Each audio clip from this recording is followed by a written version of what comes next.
प्रतिक्रिया, आपकी पहली प्रतिक्रिया। क्योंकि मैं जानता हूं, मैं जो कुछ भी कहूंगा उसके बाद का सवाल भी मैं जानता हूं आपसे। मैं कुछ भी कहूंगा उसके बाद एक सवाल और आपका आएगा। अभी कुछ दिन पहले वर्ल्ड कप इंडिया हार गया था। आप दूसरा ही सवाल ये पूछते हैं कि इंडिया का क्या होगा। हम लोग निराश नहीं हैं और राजनीति में, लोकतंत्र में इस तरह के परिणाम आते हैं। मान लीजिए जिस लोकसभा के क्षेत्र में मैं बैठा हूं, आप हम सब लोग हैं, 5 लाख वोटों से ये पार्टी जीतती है, भारतीय जनता पार्टी। इसका मतलब ये नहीं है कि सबका साथ, सबका विकास और सबका सम्मान हो रहा हो। अभी भी बहुत सारे ऐसे लोग हैं जो निराश हैं, जिन्हें उम्मीद थी, जिनकी उम्मीद तोड़ी है। तो ये राजनीति में परिणाम आते हैं और जो भी परिणाम आएंगे वो कोई भी पॉलिटिकल पार्टी है उसको स्वीकार करेगी। लेकिन लड़ाई लंबी है।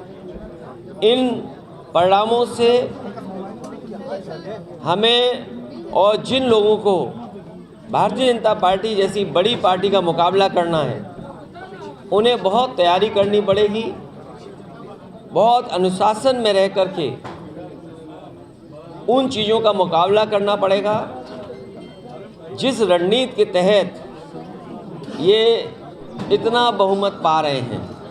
इसलिए मुझे उम्मीद है कि आने वाले समय में परिणाम दूसरे होंगे।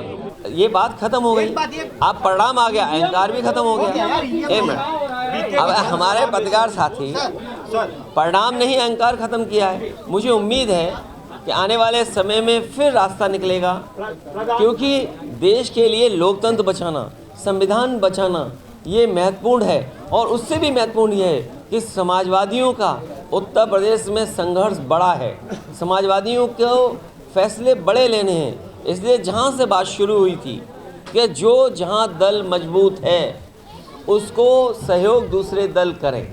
हम सॉफ्ट, हम हार्ड, ये क्या बात है?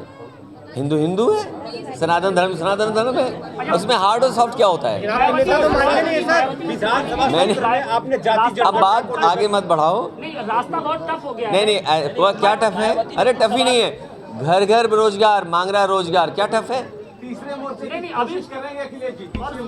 वो जो गठबंधन है वो तीसरा मोर्चा भी मान लो, चौथा मोर्चा भी मान लो, पहला मोर्चा भी मान लो। मैंने कहा लक्ष्य हमारा है बीजेपी का मुकाबला करना। और जो किसान की आय नहीं दोगुनी, बेरोजगार इतने बैठे हैं, महंगाई है, तो ये बड़े सवाल हैं। तो इन सवालों के साथ ही हम उठ बैठ करके रास्ता निकालेंगे। 2024 को सर कैसे लगता है? 2024 का और आय दोगुनी हो गई आपकी, बेरोजगारों को रोजगार मिल गया। अरे भाई पटेल जी का नाम चल रहा है आपके पार्टी सिंबल पर। देखिए, आप अपने आप कैंडिडेट मत घोषित किया करें। ये अखबार वाले, टीवी वाले घोषित कर देते हैं प्रत्याशी।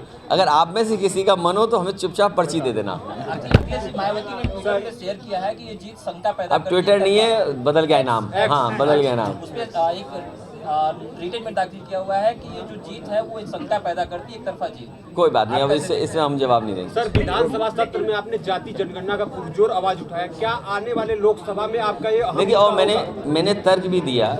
मैंने ये कहा कि जब 2017 में मेरिट से पुलिस की भर्ती हुई थी तो उस समय पुरानी आरक्षण व्यवस्था थी, और जब भर्ती का रिजल्ट आ गया तो तमाम नौजवान जो नौकरी पा गए थे, सरकार ने वो आरक्षण की व्यवस्था बदल दी। जो नए तरह से आरक्षण था वो व्यवस्था लागू कर दी, तो 1700 नौजवानों को अपनी नौकरी खोनी पड़ी। उसमें पिछड़े और दलित नौजवान थे। इसीलिए मैंने मांग की है, और पूरे देश से ये मांग उठ रही है कि जाति जनगणना हो और आबादी के हिसाब से हक और सम्मान मिले। इसके मैं पक्ष में हूँ। जाति जनगणना होगी, होके रहेगी। समय ज़रूर है, लग सकता है, लेकिन देश की बड़े पैमाने पर आबादी ये चाहती है कि जाति जनगणना हो। ये जीत के बाद कुछ नहीं है वो। जीत के बाद 2024 को किस तरह से देख रहे हैं? 2024 को 2024 को किस तरह से देख रहे हैं आप? 24 ऐतिहासिक परिणाम आएगा और बदलाव होगा।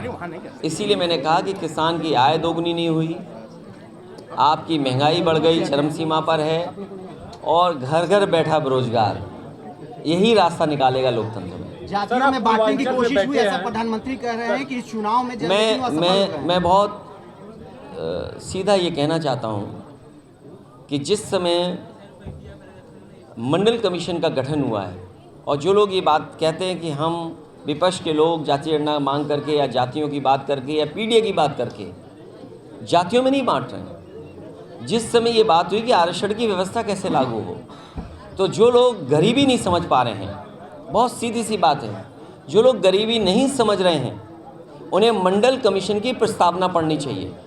और जिस समय वो प्रस्तावना पढ़ लेंगे उसके बाद जाति में बांटने की बात नहीं कहेंगे, क्योंकि इस प्रस्तावना में मंडल कमीशन ने तमाम पहलुओं को देख करके ये माना कि जाति के आधार पर लोग गरीब हैं, इसलिए जाति के आधार पर आरक्षण होना चाहिए। इसलिए जो बात हम लोग कह रहे हैं, अगर बाबा साहब भीमराव अम्बेडकर जी ने संविधान से जाति की वजह से आरक्षण दिया है और मंडल कमीशन ने पिछड़ों को अगर जाति के हिसाब से आरक्षण दिया है, तो जो लोग ये बात कह रहे हैं कि हम जातियों में बांट रहे हैं, और हम पत्रकार साथियों से भी कहेंगे कि आप भी मंडल कमीशन की प्रस्तावना पढ़िए, उन्होंने जात के आधार पर गरीब माना है। इसलिए जो लोग ये कह रहे हैं उन्होंने संविधान और मंडल कमीशन की बातें नहीं पढ़ी हैं, वो पिछड़े विरोधी हैं, दलित विरोधी हैं और अल्पसंख्यक विरोधी हैं और आदिवासी विरोधी लोग हैं।